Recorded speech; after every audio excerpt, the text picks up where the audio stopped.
Hello, my name is Deshaun Smith, and now I'll be talking about race, ethnicity, and professional sports.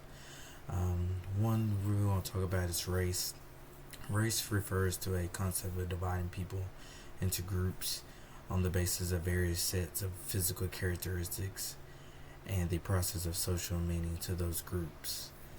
And ethnicity is describes the culture of the people given a geographic region, including language, heritage, religion, and customs.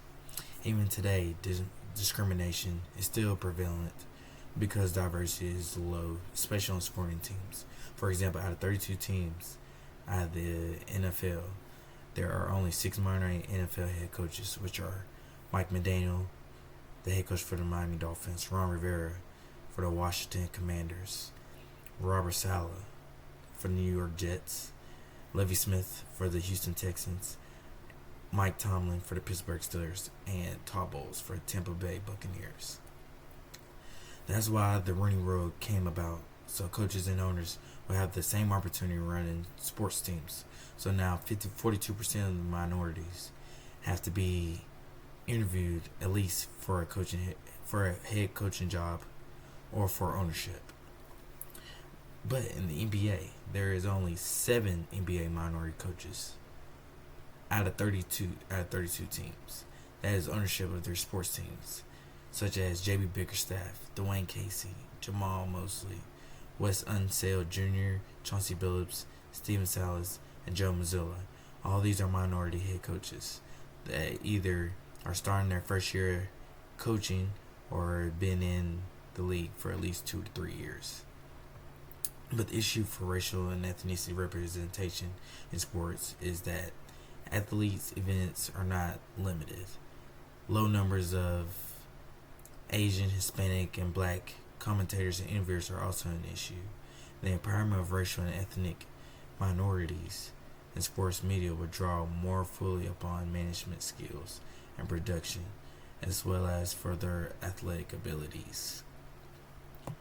Also, the problem is defining and measuring race is coding for race phrases both methodologically and ethnical problems.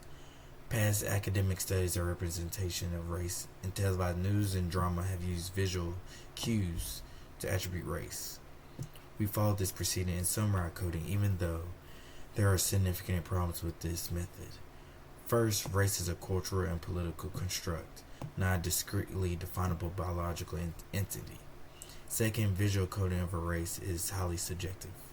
Third, the race of athletes rarely mentioned outright in televised international athletic events, although themes of racial and cultural diversity are often featured.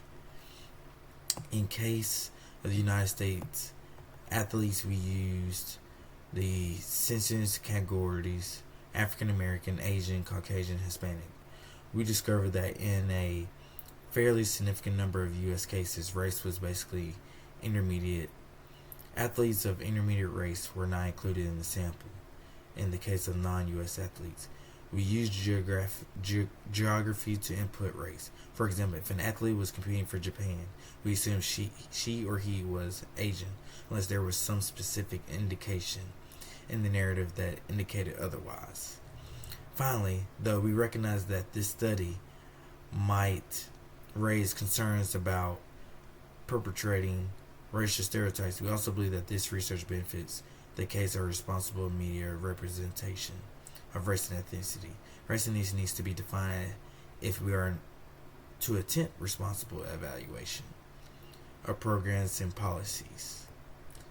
Race remains an indisputable social fact because people continue to input attributes to groups based on presumed physical differences.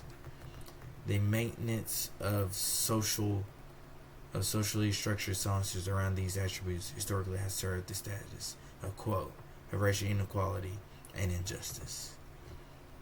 It's all I have for racial and ethnicity professional sports. Thank you.